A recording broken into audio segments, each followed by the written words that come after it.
జ్ఞానాన్ని ఇచ్చి మంచి నడవడికలు నడిపిస్తూ మీకున్నటువంటి పరిస్థితులను బట్టి, మీకున్నటువంటి స్థితిగతులను బట్టి, మీకున్న అనారోగ్య సమస్యలను బట్టి, మీకున్నటువంటి మనోవేదన నుంచి ధైర్యాన్ని నింపినటువంటి ఆశ్రమానికి దేవుడు ఎంతో కృప చూపాడు.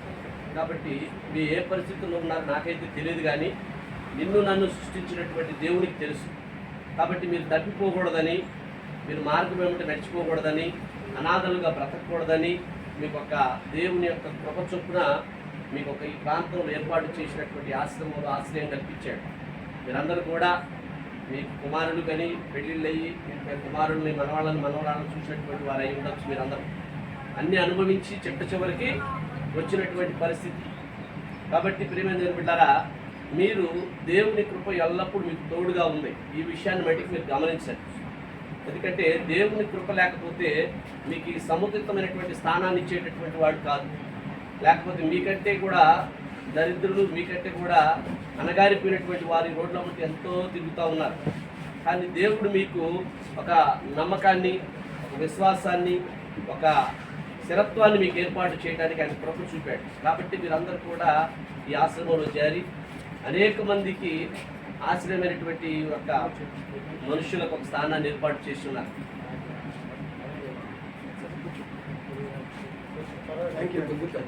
కాబట్టి ఈ నడుపుతున్నటువంటి ఆశ్రమం నడుపుతున్నటువంటి అన్నగారికి ప్రత్యేకమైన వందనాలు. ఎందుకంటే ఇట్లా సేవ చేయడం అనేది అందరి వల్ల కాదు, కానీ దేవుడు ఇచ్చినటువంటి కృప ఆయనలో ఉంది. కాబట్టి మీ అందరినీ సేవదించి మీకు కావలసినటువంటి అవసరతలు, ఆక్రతలు అన్నీ కూడా సమకూరుతూ ఉన్నాడు. కాబట్టి ఆయన కుటుంబం దేవుని సన్నిధిలో వర్ధిల్లును గాక. ఆమేన్. ఆమేన్. ఆమేన్. చిన్న వాక్యం చదువుకుని మనము ముందుకు వెళ్దాం.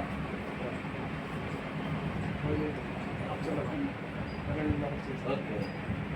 దేవుడి కృప ఉందంటే దేవుని యొక్క నామంలో ఉన్నటువంటి బిడ్డలు మనము దేవుని సన్నిధి సావాసంగా బలపడుతున్నట్టు మనం బైబిల్ లేఖనాలలో అనేక మంది దేవుని యొక్క కృప చొప్పున ఆశీర్వదించబడ్డారు. అందులో మొట్టమొదటి నుంచి ఆలోచించుకుంటూ వెళ్తే మనకి ఆదాము ఉన్నాడు, ఆయన ఆశీర్వదించబడ్డాడు, కృప పొందుకున్నాడు. నోవాహు ఉన్నాడు, ఆశీర్వదించబడ్డాడు, కృప పొందుకున్నాడు, రక్షించబడ్డాడు. అదే రీతిగా బైబిల్లో ఎస్తేరు ఉంది, ఏమీ లేనటువంటి స్త్రీ కానీ రాణిగా ఎంచబడ్డాడు. అదే రీతిగా మీరు కూడా మీ కుటుంబాలతో కలిసి జీవించి కొడుకులను కానీ కుమార్తెలను కానీ అన్నీ అనుభవించేసి వాళ్ళు వదిలేశారు చివరికి. కానీ దేవుడు వదిలిపెట్టాడా? వదిలిపెట్టలా. ఎందుకంటే మీకు దేవుని ఎడల కృప ఉన్నది, దేవుడు మీ ఎడల చేయాల్సిన ప్రణాళిక ఉన్నది. కాబట్టి ఆయన కృప మీలో ఉన్నది. కాబట్టి మీరందరూ కూడా ఒక చోట చేర్చబడి దేవుడు మిమ్మల్ని కాచి కాపాడుతూ ఉన్నాడు మీ చివరి దశలో. కాబట్టి మీరు కూడా ఆయన కృపను పొందుకున్న బిడ్డలై ఎల్లప్పుడూ ఆయన సన్నిధి సావాసంతో బలపడాలని ప్రేమపూర్వకంగా తెలియజేస్తూ ఉన్నాను. కాబట్టి మీ యొక్క ప్రార్థనలు చేయండి. ఈ ఆశ్రమం ఇంకా ఉన్నటువంటి 50 మంది 60 మంది కానీ ఇంకా 100 మందిగా అభివృద్ధి చెందులాగిన అనేక మంది నశించుకోవడం ఆత్మ రోడ్డు పక్కన రహదారుల మట్టి అందరూ తల్లిదండ్రులు చేదరించుకున్నటువంటి బిడ్డలు అనేక మంది ఉన్నారు. వారందరూ కూడా ఓదార్పు దయచేయాలని, వారందరూ కూడా మీకు తెలుసు బాధలేంటో, ఈ చిట్ట చివరి పరిస్థితులు ఏంటో మీకు తెలుసు. కాబట్టి వాళ్ళందరి కోసం ప్రార్థన చేయండి. వారందరూ కూడా ఇట్లాంటి ఆశ్రమంలోకి వచ్చి నశించుకోకుండా ఒక దృఢమైనటువంటి మనస్సు కలిగి, స్థిరమైన మనస్సు కలిగి జీవించులాగిన మీరందరూ కూడా అనుదిన ప్రార్థనలు గుర్తు చేసుకోండి. వారందరిని కూడా మనము కాచి కాపాడాలి మన ప్రభువైన యేసుక్రీస్తు అని మనం చిన్న ప్రార్థన చేసుకుందాం. మహాపరిశుద్ధుడా, ప్రేమ కలిగిన తండ్రి, ఘనమైన దేవానికి స్తోత్రములు ప్రభు. నిజమైన ఆయన శ్యాము తండ్రి తన తల్లిదండ్రులు చెప్పిన మాటను జమదాటకుండా ప్రభు ఇష్టమైనటువంటి కుమారుడిగా బ్రతుకుతూ తన తల్లిదండ్రులు మరణించినను తన జ్ఞాపకం చేసుకోవచ్చు. వారి నిమిత్తమై ప్రభు అనేక మంది అనాథలకు, అనేక మంది వృద్ధులకు, అనేక మంది అయా నశించిపోతున్న బిడ్డను రక్షించాలని తన తల్లిదండ్రులు నడిపించినటువంటి మార్గంలో నడుస్తూ దేవుని యందు భయభక్తులు కలిగి దేవుని యొక్క సన్నిధి సావాసంలో బలపరుస్తూ అతను కలిగిన దాని నుంచి ప్రభువా అనేక మందికి సహాయకారులుగా ఉంటున్నటువంటి ఆ కుమారుడిని దీవించండి తండ్రి, సహాయం దయచేయండి. అదే రీతిగా ప్రభువా ఈ ఆశ్రమానికి వచ్చిన ఇక్కడ ఏర్పాటు చేసినటువంటి యొక్క చిన్న పరిచర్యను ప్రభువా మీరు దీవించండి, ఆశీర్వదించండి.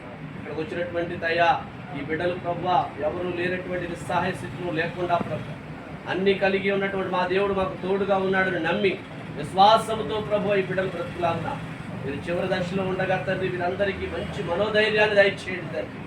ఏ అనారోగ్య సమస్యలు, ఏ ఆటంకములు, ఏ అపాధి, ఏ అంధకార బంధకమైన చీకటి శక్తులతో బంధించబడకుండా నాయన మీ సన్నిధి సావాసంతో బలపరచండి, స్థిరపరచండి ప్రభువ. అదే రీతిగా ప్రభువ ఈ నడుపుతున్నటువంటి యజమానుని కూడా దీవించండి, వారి కుటుంబాన్ని దీవించండి. వారు ఇంకా ఎంతో ప్రయాసపడుతుకు ప్రభువ అయా సహాయం దాయించేయండి ప్రభువ. అయా అనేక మంది ప్రభువ నీ యొక్క ప్రాంతంలో ఉన్నటువంటి బిడ్డలు ప్రభువ సహాయకారులుగా ఉండేందుకు సహాయం దాయించేయండి తండ్రి. వారి మనస్సును మార్చండి, వారి హృదయాల తలంపుల్లో అయా గుప్పిళ్ళు విప్పులాగిన సహాయం దాయించేయండి తండ్రి. కృప చూపించండి నాయన.